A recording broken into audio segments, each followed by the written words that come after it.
Hi, I'm Frank Adornato, and thanks for tuning in again. Today I want to talk about walking. Walking is often an overlooked component of exercise, but in fact, walking serves a purpose and has a place in every exercise and training program. Granted, how and when it fits into your program will vary based on your goals and your fitness level. But here are 3 scenarios that I'd like to share with you that shows you how and when walking can be a good addition to your training. First, if you're new to exercise, you want to start up an exercise program or start up a running program, the way to begin is by walking. 20 to 30 minutes a day, 4 to 5 days a week. Now, if running is on your agenda, after a week or so of walking, my advice is to incorporate short intervals of running, easy jogging for 30 seconds or a minute, separated by a walking interval of 3 or 4 minutes. And do that for a couple of days, and then gradually increase the amount of time you run and decrease the amount of time you walk. And before you know it, you'll find that you're running fairly steady. You can always incorporate some walking in there, but walking becomes the small interval and running becomes the longer interval. Second place where walking serves a valid purpose. If you are a runner, a triathlete, you're doing a lot of intensive training workouts, every once in a while your body needs rest. Your body needs a recovery day. That might be a good time and place to include some walking. Substitute whatever workout you were going to do on a particular day with walking, and that'll allow your body a chance to rest and recover so that on the next day you can get back into your regular schedule of training. Third scenario is something I call strategic walking.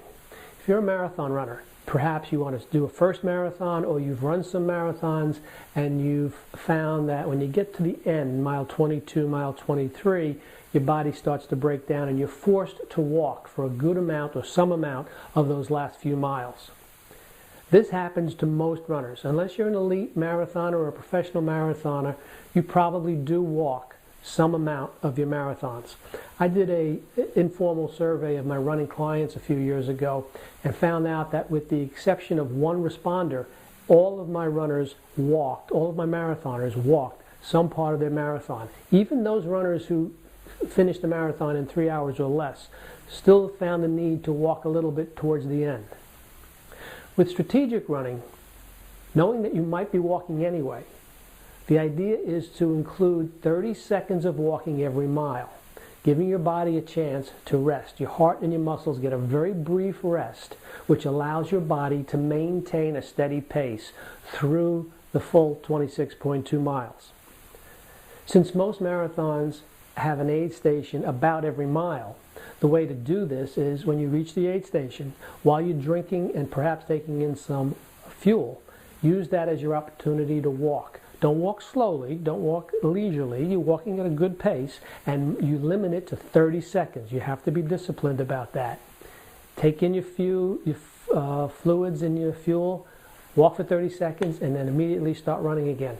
You'll find that when you get to mile 22, 23, 24, right to the finish line, you'll be able to run at a steady pace.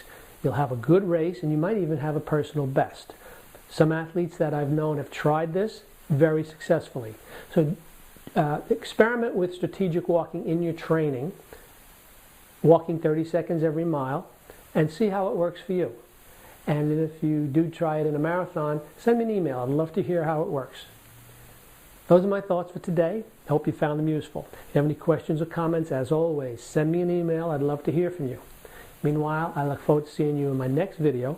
And until then, you take care and you train smart.